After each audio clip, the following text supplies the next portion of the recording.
orar? Pai, nós estamos diante da Tua presença, em nome do Teu Filho Jesus. Te agradecemos por esta noite, por estarmos aqui mais uma vez envolvidos contigo, e te pedimos, ó Deus, a direção do Teu Santo Espírito sobre as nossas vidas, sobre os nossos corações, para que possamos compreender aquilo que é a Tua verdade, aquilo que é a Tua vontade.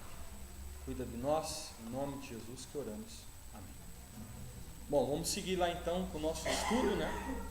A gente tem trabalhado essa temática sobre igrejas saudáveis, e hoje a gente vai entrar no capítulo 11 da primeira carta de Paulo aos Coríntios, no momento que a gente termina aí, né? Pegamos o capítulo 8, 9 e 10, onde Paulo fala sobre a liberdade cristã. Então, uma igreja saudável, uma igreja que vai saber trabalhar corretamente com a liberdade cristã.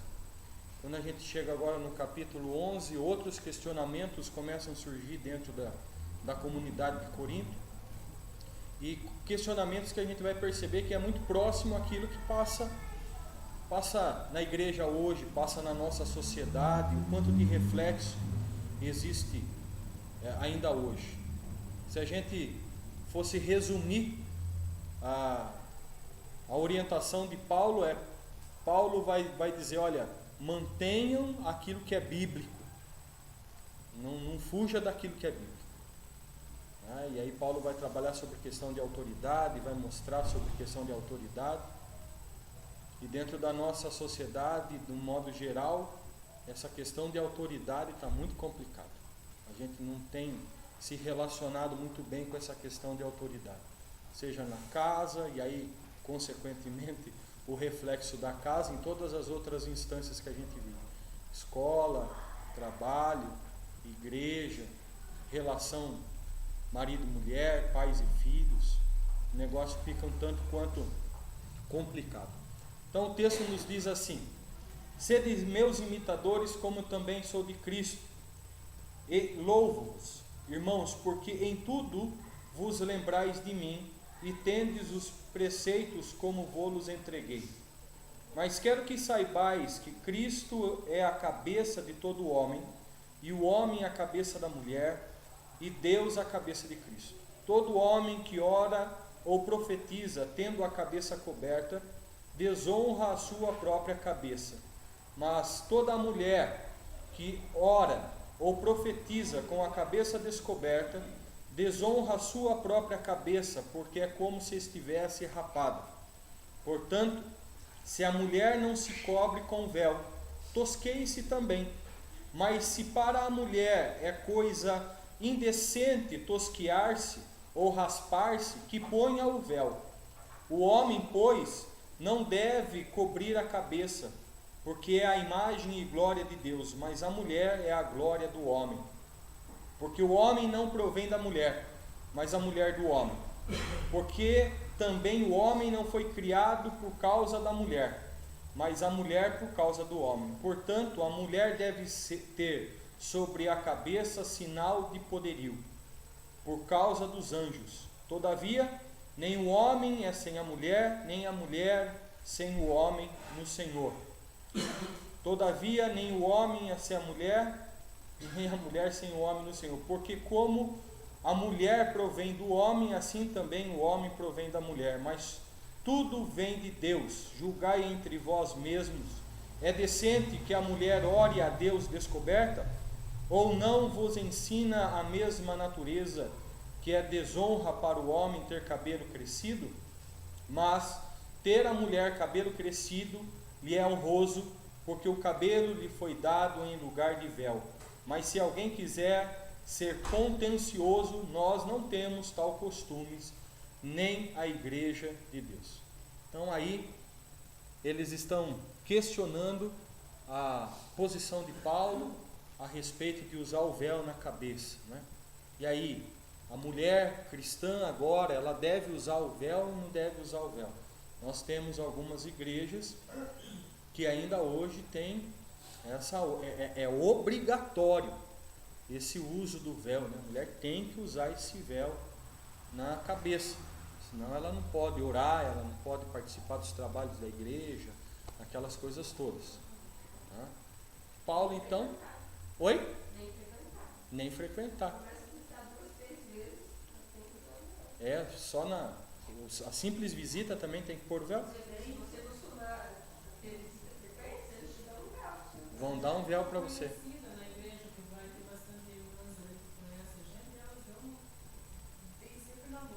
Tem um véu extra para dar. Tem um compartilhamento do véu também, né? Até tem o véu e cobre a irmã do lado que está.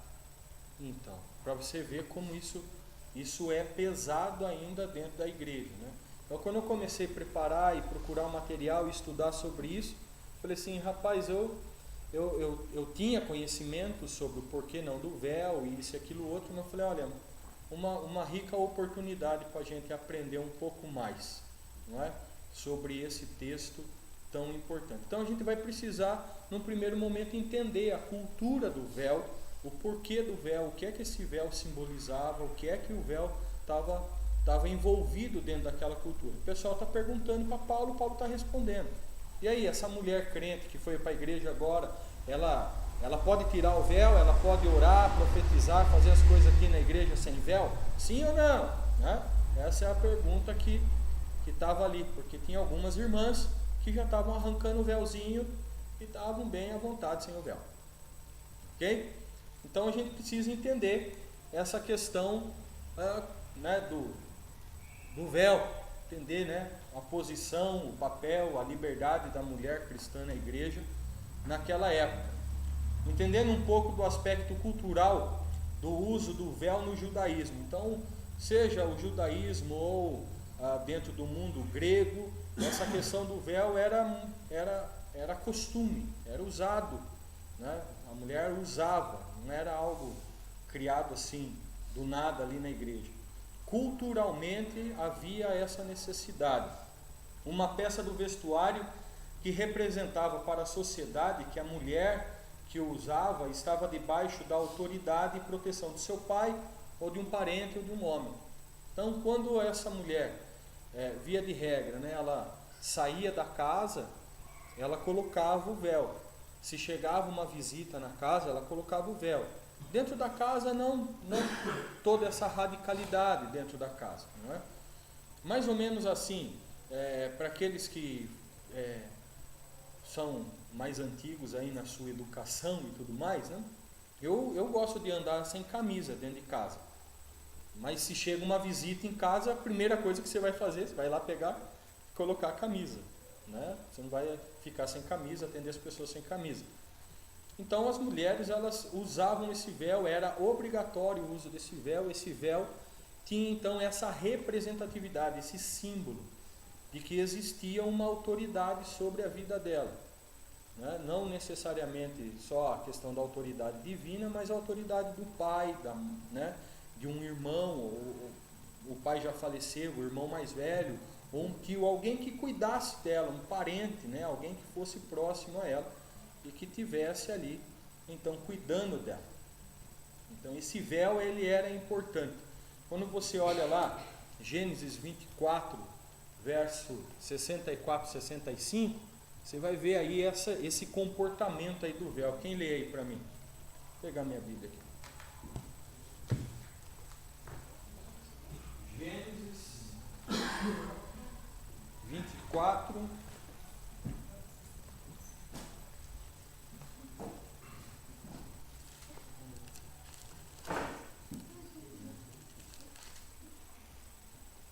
(24, 64, 65). Diz assim: Também Rebeca levantou os olhos e, vendo a Isaque, apeou do camelo e perguntou ao servo: Quem é aquele homem que vem pelo caminho, pelo campo, ao nosso encontro?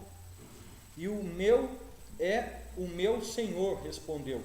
Então tomou ela o véu e se cobriu.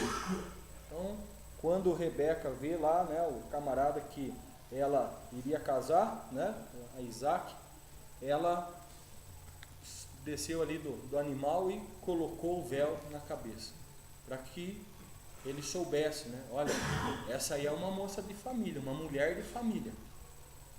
Existe uma autoridade sobre ela, existe um pai sobre ela, existe uma liderança sobre a vida dela. O livro apócrifo de Susana, ela é colocada em praça pública para desfilar e ela é humilhada. E uma parte dessa humilhação descrita nesse livro apócrifo é que eles tiram o véu da cabeça dela e faz ela passar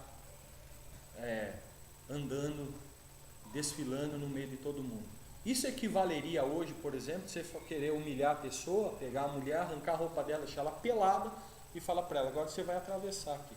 Por enquanto ainda é assim, né? Porque do jeito que as coisas vão, logo logo, isso não vai ser mais motivo de humilhação nenhuma. Basta a gente ir para a praia, que a gente já vai ver, né? Que não tem tanta humilhação andar pelada. Não é verdade? Então, logo vai estar por aqui, né, Nancy? Então você tem esse aspecto da autoridade. Então eu preciso entender e visualizar essa questão do véu com a questão de autoridade. O véu simboliza que existe uma autoridade sobre você. A mulher coloca o véu para demonstrar, existe uma liderança, uma autoridade sobre ela. Então, o princípio do véu, ele não vai poder ser perdido nunca. A questão não é o véu. A questão é o princípio da autoridade. O princípio da autoridade não dá para você abrir mão. Seja na vida das mulheres. Que aqui Paulo está respondendo sobre a vida das mulheres. E para quem tem acompanhado os estudos, para quem tem acompanhado quando eu falei sobre o papel do homem, o papel da mulher, isso e aquilo outro, quando você se depara com um momento desse, dentro da sociedade, nossa, isso é machismo puro e tal, isso e aquilo outro. Mas Paulo em nenhum momento ele está sendo machista, porque Paulo está falando aquilo que provém de Deus e Deus não é machista. E ele vai deixar isso claro ao longo do estudo. Lá para a cultura grega não era diferente também. Era uma peça aí que era indispensável para a mulher usar como forma de mostrar que ela era uma pessoa respeitável, digna. Quem não usava o véu, né, e às vezes até raspava a cabeça para escandalizar ou isso e aquilo outro, eram as mulheres tidas como mulheres de vida fácil. Então, um sinal na sociedade de que aquela mulher era uma mulher desonrosa, uma mulher, né, que tinha uma vida ilícita sexualmente dizendo e tudo mais, essa mulher ela andava sem o véu. Entendeu? Então, e às vezes fazia isso que era para chocar mesmo, que era para mostrar para todo mundo. Então, isso fazia parte de um aspecto da cultura, fosse da cultura judaica, fosse da cultura grega. E aí o que você tem dentro da igreja de Corinto? Você tem um grupo de pessoas que está vindo do judaísmo e um grupo de pessoas que está vindo do helenismo, do politeísmo. E essas pessoas então chegam lá na igreja e o evangelho vai apresentar uma série de coisas novas para elas, tanto para as mulheres quanto para os homens. E aí então elas começam a entender que dava para arrancar o véu da cabeça e que não tinha problema nenhum arrancar o véu da cabeça. E isso começou a trazer dificuldades para a vida daquela igreja. Começou a trazer conflitos para a vida daquela igreja. Algumas teorias aí então, por que as mulheres podiam estar desenvolvendo esse comportamento lá dentro da igreja de Corinto. Uma teoria, uma possibilidade era a influência dos movimentos feministas que haviam em Roma.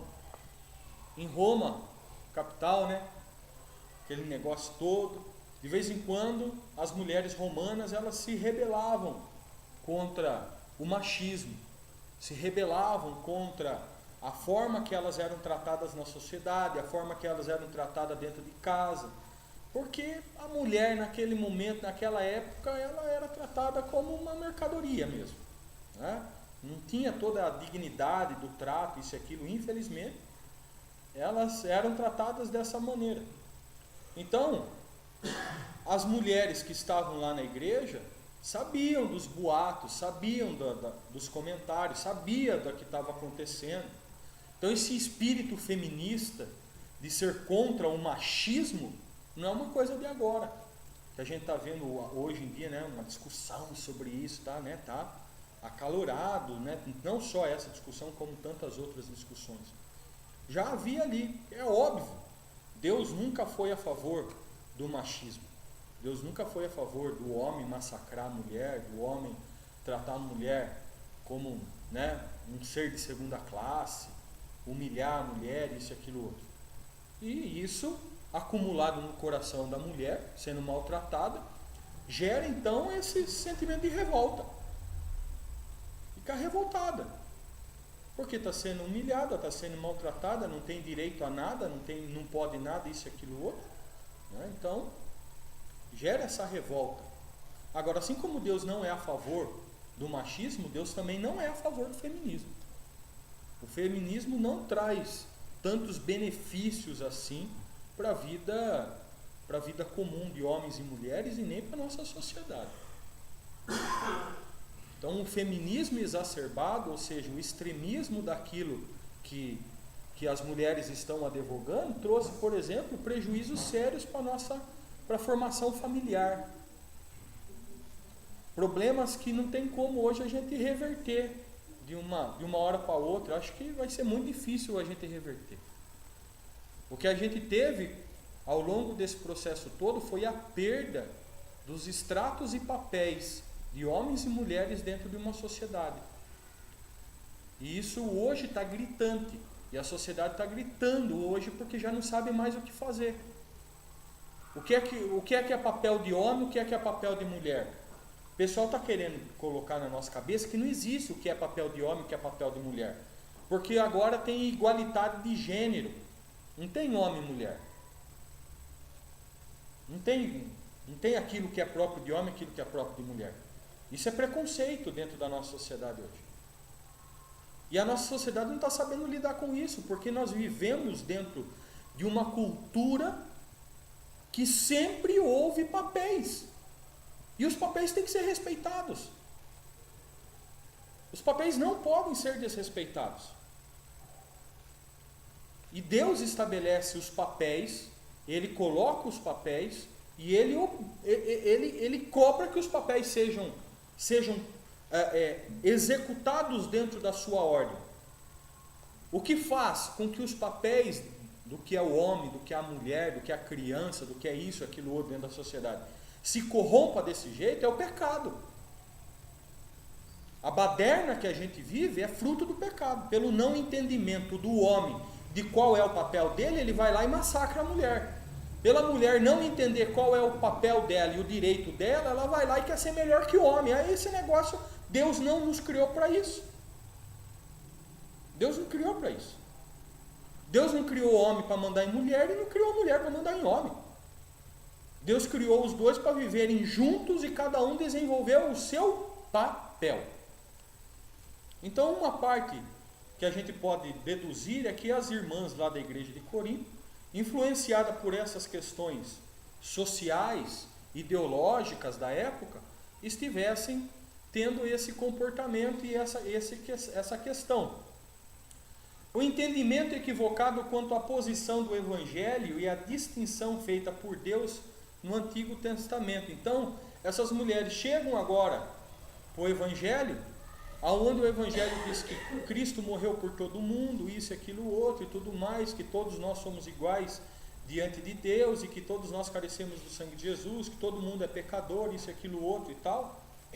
Então, é como se agora então já não houvesse mais distinção. O entendimento pode ter sido esse, não tem mais, não tem distinção mais. Aí olha, tá vendo? Olha só que legal, agora homem e mulher é tudo igual.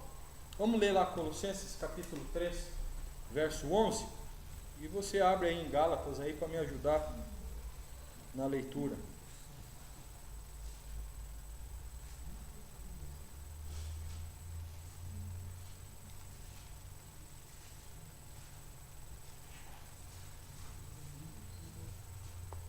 Colossenses 3:11.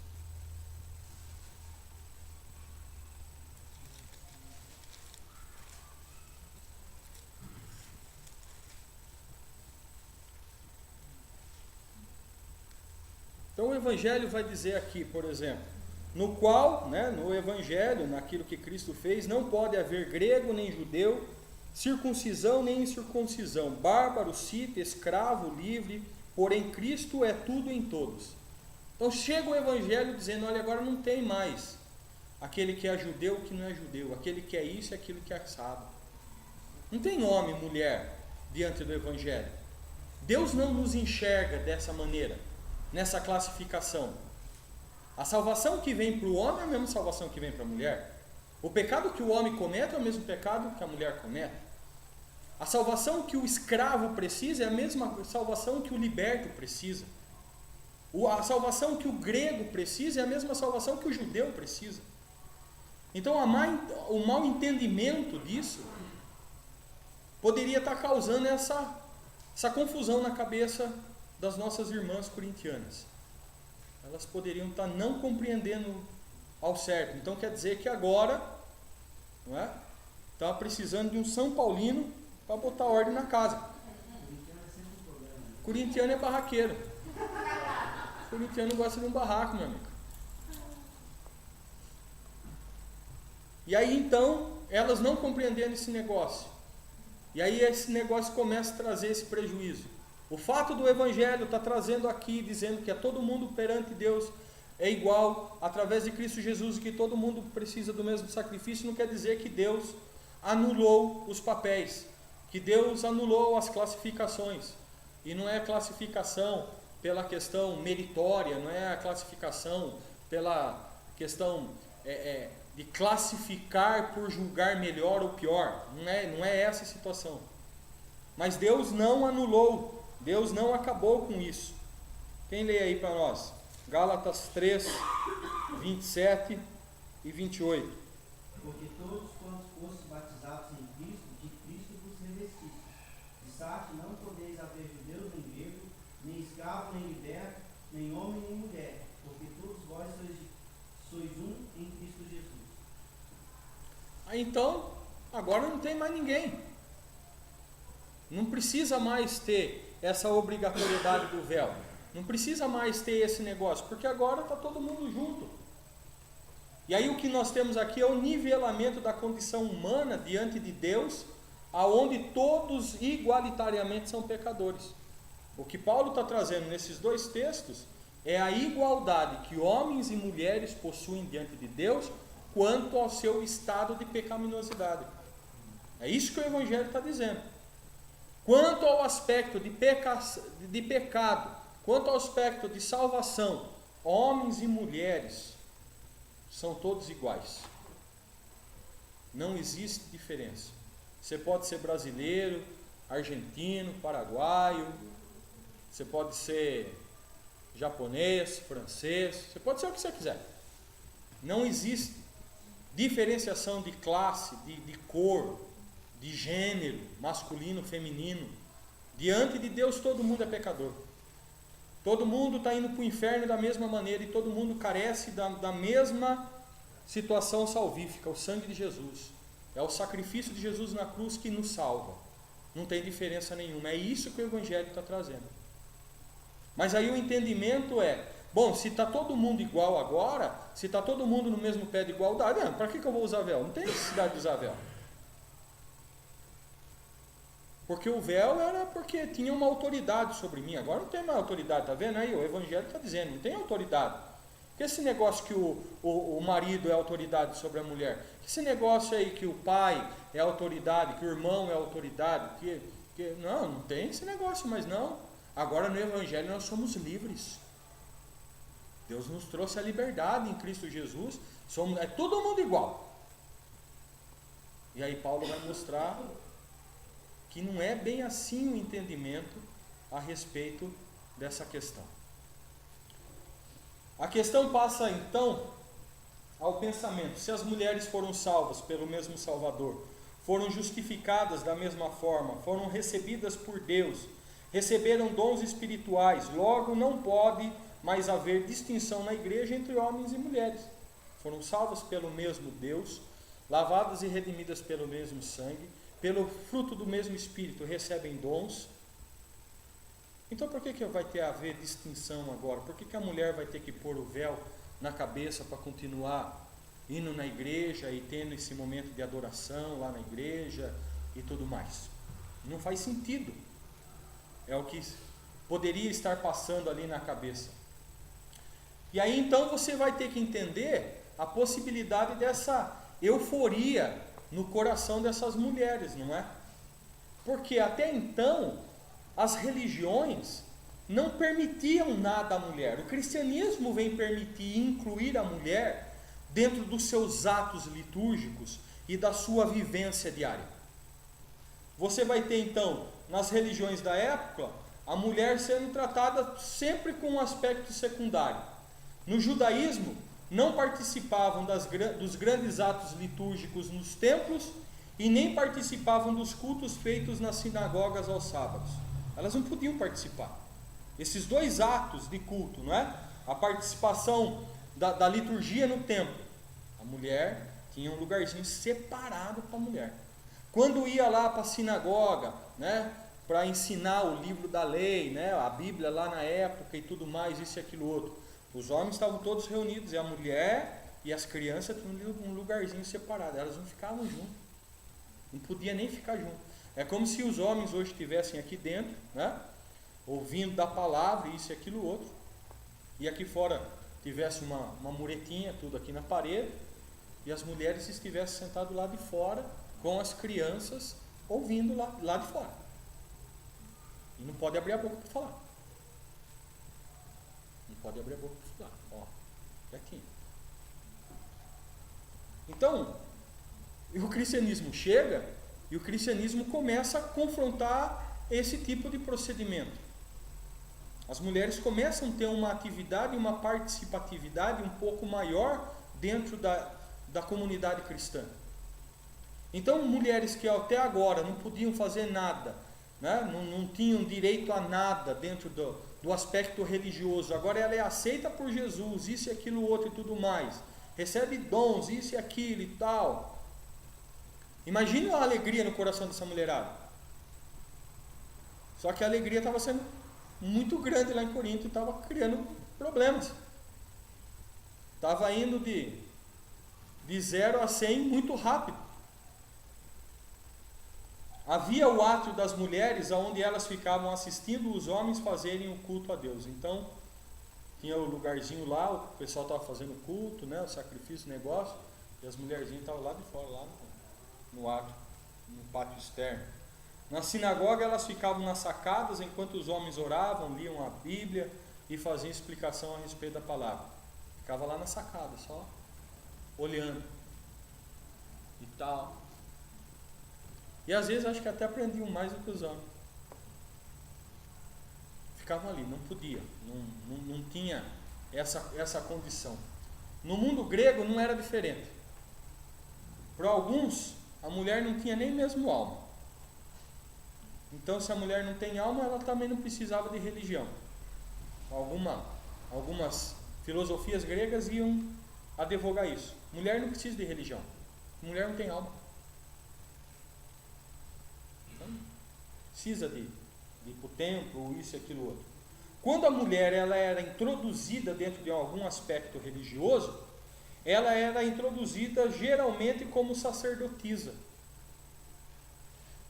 E por que ela era introduzida como sacerdotisa? Porque dentro dos cultos e dos rituais pagãos, você precisava da sacerdotisa para quê? Para sexo. Então elas eram introduzidas dentro da religião para serem as prostitutas cultuais. Sacerdotisa que estava lá. E Corinto tinha o templo da deusa Diana e o pessoal que fazia isso lá. Foi tudo que a gente discutiu aí no capítulo 8, 9 e 10, e a gente tem discutido uma série de momentos aí a respeito dessa situação. Então mulheres que eram até agora só aceita dentro da religiosidade para ser usada sexualmente, agora ela é aceita por Deus dentro dessa religião, a euforia. Com isso, o anúncio de um Deus que acolhe a todos, certamente foi algo revolucionário para o coração delas, não seria? Um Deus que está aceitando, um Deus que está abraçando, e não para que elas fossem usadas dessa maneira, porque Deus vai as usar, mas da maneira correta agora. Então isso podia estar mexendo com a cabeça das nossas irmãs lá em Corinto. Essa euforia, esse negócio todo, né? E agora a gente pode fazer. Agora a gente pode... nós também temos isso, aquilo, outro. Aí chegava o diácono lá, vou abrir a porta. Não, pode deixar que aqui eu abro a porta. Aí chegava lá, o irmão vai pregar. Não, hoje quem prega sou eu. E aí o negócio começou a ficar complicado. E a situação começou a ficar difícil, começou a ter problemas dentro daquela comunidade. Então Paulo começa a responder essa questão do véu, trazendo a questão do princípio da autoridade. Então o importante no estudo do texto, todo mundo vai parar e vai ficar olhando para quê? O que é que as pessoas param num texto desse e ficam olhando? O véu. Só que o problema é o véu? Não, o problema não é o véu. Porque o véu simboliza algo. O problema é quando eu perco esse algo, eu perco essa essência. Eu perco essa essência. Então, dentro daquela cultura, a representatividade dessa essência passava pelo véu. Dentro da nossa cultura não faz o menor sentido. O véu.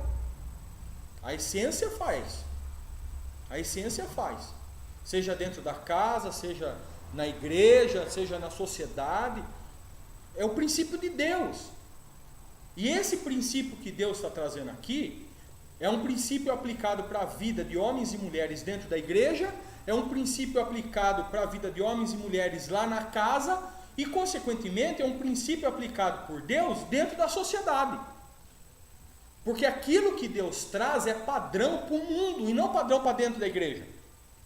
É padrão para o mundo. E quando a gente olha para esse princípio de autoridade que Deus vai dizer, a gente vai olhar para o mundo e vai dizer que o mundo está de perna para o ar. Que o pecado conseguiu mexer nessa questão dessa estrutura de autoridade de uma maneira muito grande e trouxe prejuízo para a humanidade. E só está aumentando cada vez mais o prejuízo para a nossa sociedade, para a nossa vida pessoal, espiritual, para todos os aspectos. Então, quando você para esse texto, você não vai ficar discutindo o texto se eu vou terminar o estudo dizendo para as irmãs, agora na Igreja Presbiteriana Primavera, então, à luz do que nós acabamos de ler, vamos todas as mulheres usando véu. Não faz sentido isso. Não tem lógica isso. Não tem lógica. Mas nós vamos sair daqui entendendo que existem princípios de autoridade que devem ser respeitados pelas mulheres e devem ser respeitados pelos homens. E se a gente quer ter uma igreja saudável, a gente precisa ser uma igreja que dialoga de forma coerente. E se as irmãs aprenderem isso aqui e aplicarem isso na vida delas aqui, se os irmãos aprenderem isso aqui e aplicarem nas suas vidas aqui, você vai ser abençoado pelo mesmo princípio lá na sua casa, no seu trabalho, na criação dos seus filhos, em qualquer outro lugar. Paulo, então, começa no verso 2 lá, agradecendo, né? No verso 1 ele está dizendo, sede os meus imitadores, como eu também sou de Cristo, né?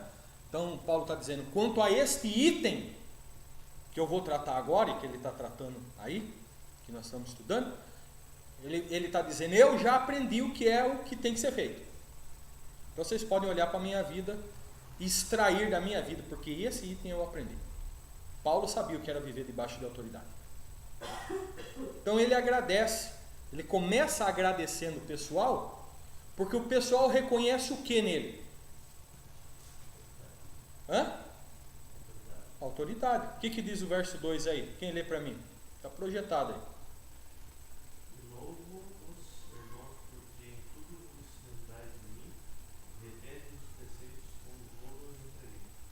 Então, olha só, irmão, eu louvo a Deus pela vida de vocês, porque vocês estão ouvindo o que eu estou ensinando, estão retendo esse negócio, estão respeitando aquilo que eu estou falando. Ou seja, Paulo já começa a traçar a linha da questão da autoridade. Vocês estão olhando para mim e estão reconhecendo a minha autoridade. Se vocês me questionam sobre o assunto, é porque vocês têm ideia de que eu tenho autoridade para legislar sobre a vida de vocês a respeito dessa matéria. obrigado por vocês fazerem isso. Então Paulo vai trazer alguns princípios, ele vai trabalhar alguns princípios para que haja esse entendimento a respeito da autoridade simbolizada pelo véu. E o primeiro princípio é o princípio estabelecido pela Trindade. Então Paulo vai pegar a questão da Trindade, vai pensar a Trindade e vai começar a responder esse princípio da autoridade a partir do aspecto trinitário. Então no verso 13 ele vai dizer: mas quero que saibais que Cristo é a cabeça de todo homem, e o homem é a cabeça da mulher, e Deus a cabeça de Cristo. Então nós temos aí Paulo apresentando essa configuração da Trindade. E ele usa o termo cabeça. E esse termo cabeça, né, essa palavra cabeça, lá no texto bíblico, ela vai ter dois significados: fonte e origem de vida. Então, em alguns momentos, cabeça é colocado, é interpretado, a tradução dela é fonte ou origem de vida. E em outros textos, a mesma palavra ela é traduzida, ela é entendida como fonte e origem de autoridade. Então, quando se refere à cabeça, pode estar falando sobre autoridade ou sobre a origem da vida. E aí você vai perceber que nesse sentido de autoridade, a palavra cabeça, trazida com a ideia de autoridade, ela é apresentada cerca de 98 vezes. De todos os textos cuja palavra cabeça apresenta, aproximadamente 98% dessas cabeças que aparecem está relacionada à autoridade, não à origem de vida. E no texto que nós estamos tratando com esta ideia da palavra cabeça como fonte de autoridade. Então Paulo pega a Trindade e ele estabelece essa ideia que dentro da Trindade existe uma linha de regência e de autoridade. Cristo é a cabeça de todo homem, Cristo é a autoridade sobre todo homem, o homem a autoridade sobre a mulher, e Deus a cabeça de Cristo. Então Deus a autoridade sobre Cristo. E aí ele apresenta para a gente, e aí eu preciso parar e entender dois aspectos da Trindade. A Trindade dificilmente algumas pessoas estudam, né, compreendem e tal e tudo mais. Então, lá na Trindade, né, o Deus Pai, Deus Filho, Deus Espírito Santo, eu vou precisar entender dois princípios que estão envolvendo a Trindade. O primeiro é o princípio ontológico. Então, é a questão do ser, é a ontologia da Trindade, o ser da Trindade, como ela é, a essência dessa Trindade. E dentro da ontologia você vai entender então que os três são iguais em poder, honra, glória e majestade, e que não existe superioridade ou subordinação entre eles. Ontologicamente, o Deus Pai não é maior do que o Deus Filho, e o Deus Filho não é maior que o Deus Espírito Santo, que o Deus Espírito Santo não é maior do que os dois. Ontologicamente, um não está subordinado ao outro. Eles são exatamente iguais em majestade, em glória. Exatamente iguais. Não existe distinção alguma entre eles. Então, Trindade, questão ontológica. Deus Pai, Deus Filho e Deus Espírito Santo. É apenas um Deus representado em três pessoas distintas. Não existe nenhum maior que o outro. E aí você então tem que olhar para a questão da economia da Trindade. A questão econômica, como ela funciona. Então, a palavra economia, ela não é só como funcionam as suas finanças. Quando você fala sobre economia doméstica, você não vai falar só sobre a questão do dinheiro. Sabe aquele negócio que você estabelece lá dentro da sua casa? O marido faz isso, tem a hora para entrar, a hora para sair, ele vai trabalhar aqui, a mulher vai trabalhar lá, vai buscar o filho no colégio, vai trazer, quem vai fazer a janta hoje, quem vai pôr a comida para fazer, quem vai... Essa organização familiar é uma organização econômica. É como cada elemento daquela família vai desenvolver o seu papel, o que é que cada um vai fazer. E dentro da Trindade, então, existe essa figura. Sua organização quanto à salvação humana, com papéis, são bem definidos. Então, ontologicamente, não existe diferenciação nenhuma entre eles.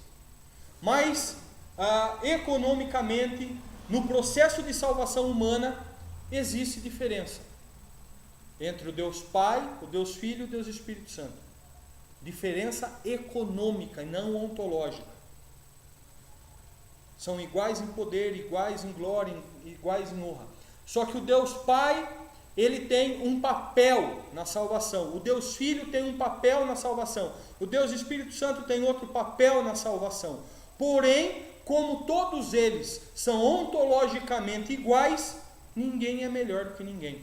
Só que o Deus Pai não interfere na ação do Deus Filho, o Deus Filho não interfere na atuação do Deus Espírito Santo, e nem o Deus Espírito Santo na atuação do Deus Filho, e nem o Deus Espírito Santo na atuação do Deus Pai. Eles não interferem nos papéis, até porque são bem definidos e todos eles estão atuando de forma conjunta. Então, quando Jesus, o Deus Filho, executa o seu papel de salvação, conjuntamente com ele, existe a pessoa do Deus Pai e do Deus Espírito Santo. Só que o executor disso é o Filho. Quando lá da criação, façamos o homem, quem é que está agindo? Quem é que está desenvolvendo o papel dentro da criação? O Deus Pai.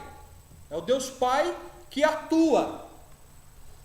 Mas quando o Deus Pai atua, conjuntamente com ele está o Deus Filho e o Deus Espírito Santo. Por isso, façamos.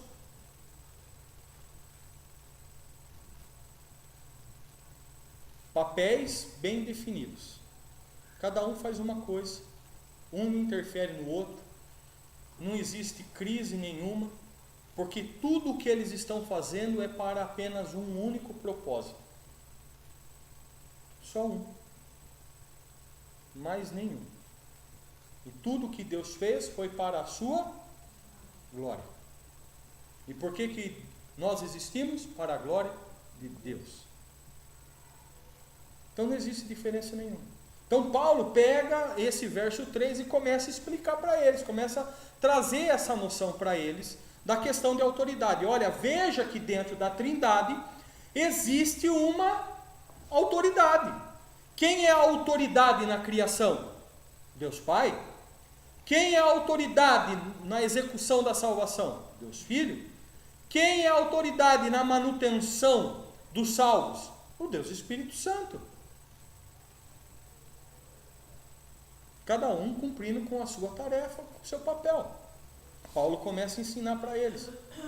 Paulo começa a mostrar para ele. Da mesma maneira, o princípio é trazido para mim e para você.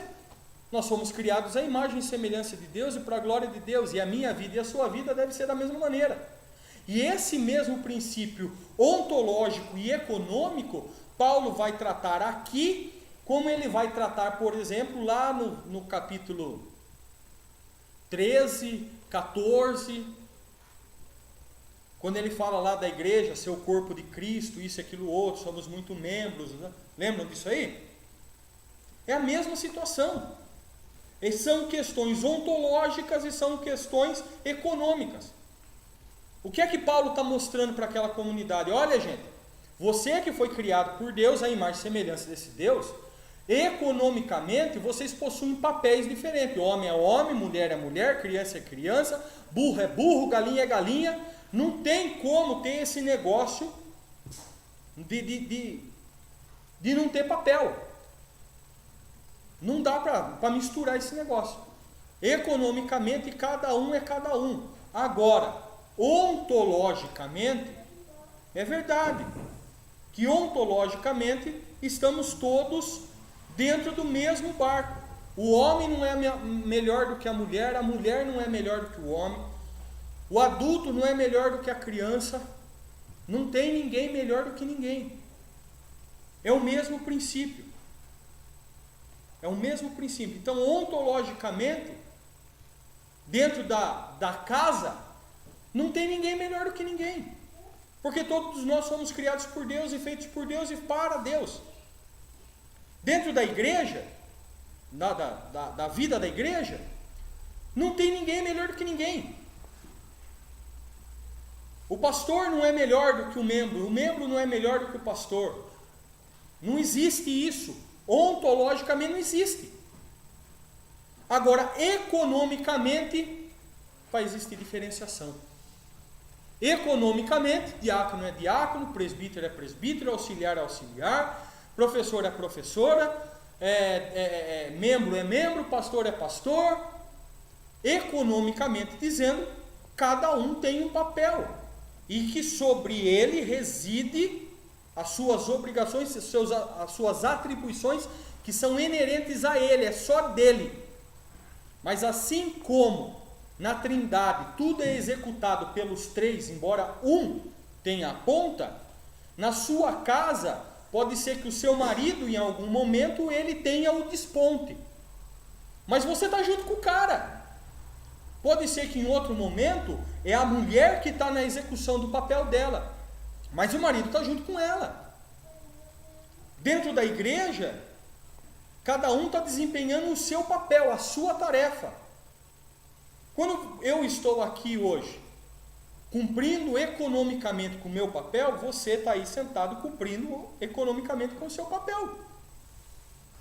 Porque dentro da economia que Deus estabeleceu, aonde ontologicamente eu e você não temos diferença nenhuma, precisamos do mesmo sangue, somos pecadores da mesma maneira, economicamente Deus escolheu que agora, para o desempenho desse papel, do ensino, do anúncio, da proclamação, eu esteja aqui e vocês estejam aí. Aí qual é o meu objetivo? Por que é que Deus me coloca aqui? Para que eu ensine e vocês cresçam. E para que ao vocês crescerem, vocês glorifiquem a Deus com a existência de vocês. E por que é que vocês estão aí? Para que vocês possam aprender. Para que aprendendo, vocês possam glorificar a Deus. Ou seja, nós estamos cumprindo com o mesmo princípio, glorificar a Deus. Só que eu desempenho o meu papel, você desempenha o seu. As nossas professoras que estão lá ao fundo dando aula para as crianças, estão cumprindo com o papel dela. E o papel dela lá é muito parecido com o meu aqui. Porque ela também está ensinando da mesma palavra, do mesmo Deus, para crianças que também precisam da mesma salvação. Então tudo acaba girando na figura de Deus. Só para sair no vídeo, esse foi o Proença, Marcos Proença, que colocou a musiquinha do Parabéns para Você. Vai para o YouTube. E eu avisei antes que estava sendo gravado hoje, né? Eu avisei para depois não falarem que eu não a tinha avisado. Aí Paulo então continua o desenvolvimento da argumentação dele. Todo homem que ora ou profetiza tendo a cabeça coberta desonra a sua própria cabeça. Essa atitude masculina não faria o menor sentido e seria então desonroso. Não faz sentido o homem ir lá pegar o véu e colocar o véu na cabeça. Porque isso não é uma atitude, não é um papel do homem. Não é para ele fazer isso. E aí ele fala no verso 5: toda mulher que ora ou profetiza com a cabeça descoberta desonra a sua própria cabeça, porque é como se estivesse rapada. É a atitude da mulher, sim, é uma desonra. Então, dentro do exercício do papel do homem, ele não precisa fazer isso. Não foi estabelecido por Deus. Mas para a mulher, precisa. Esse cobrir da cabeça. Esse símbolo, né? Envolvido dentro daquela cultura, envolvido dentro daquele negócio todo. Agora, o fato do homem vir à frente e ele trazer, né, ser aquele que anuncia, aquele que ora, aquele que profetiza, aquele que está ensinando e tudo mais, ele não está com o véu, ele não está debaixo de autoridade? Ele tem que estar debaixo de autoridade para estar aqui. E aí você vai perceber nesse momento que Paulo não está proibindo a mulher, de orar, profetizar, isso, aquilo, outro e tudo mais. Perceberam isso? Paulo não está proibindo a mulher de fazer isso na igreja. Ele está proibindo a mulher fazer isso sem autoridade, sem estar debaixo de uma autoridade. Oi.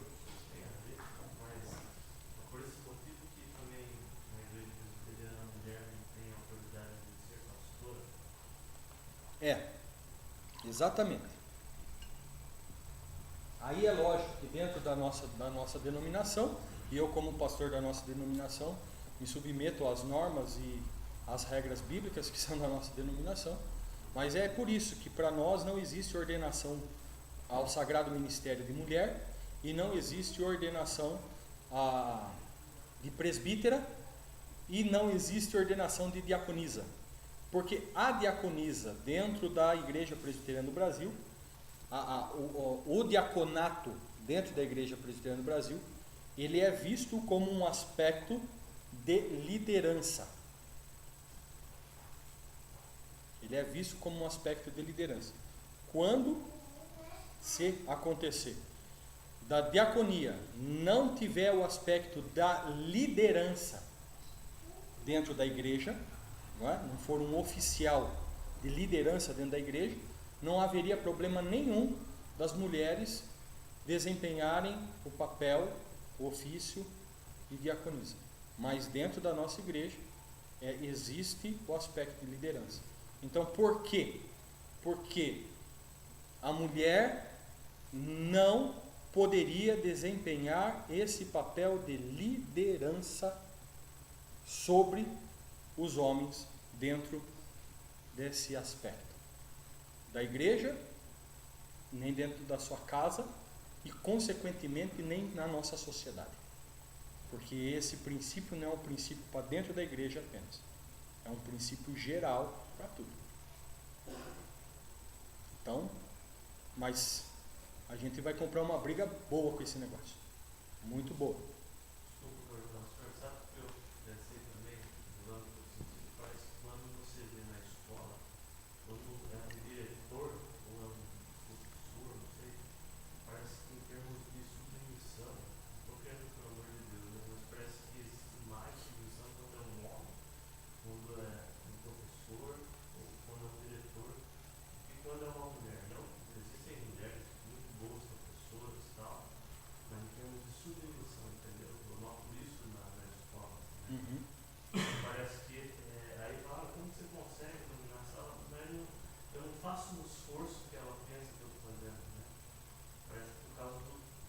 Apenas a figura, é o papel, a figura. A figura masculina, quando chega para o negócio, é diferente do que a figura feminina. Isso não quer dizer que homens, e o tempo todo você tem que ficar dizendo, né? Quer dizer que o homem é mais competente que mulher? Não. Não é questão de competência, não é questão de qualificação. Porque você vai ter mulheres que são muito melhores do que os homens em algumas atividades de ensino, de administração, entendeu? Então você vai, por exemplo, a Alessandra, ela tem autoridade lá no serviço dela, e pode ter certeza que se ela está no posto que ela está hoje é porque ela tem capacidade para estar lá. Não vai adiantar nada eu tirar a Alessandra de lá e colocar um homem simplesmente pela questão sexual, que ele não vai conseguir ter o trato.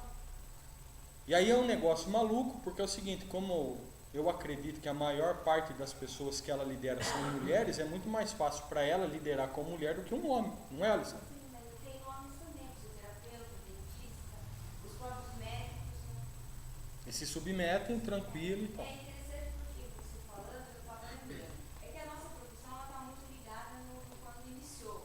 E a enfermagem, para quem não sabe a história um pouco, ela iniciou lá com uma moça chamada Flora, assim, na Guerra da Crimeia. Algumas pessoas que estão pesquisando sabem que ela atendia os feridos da Guerra da Crimeia. Então, por isso que eles se enfermaram. Inclusive, o símbolo é aquela lâmpada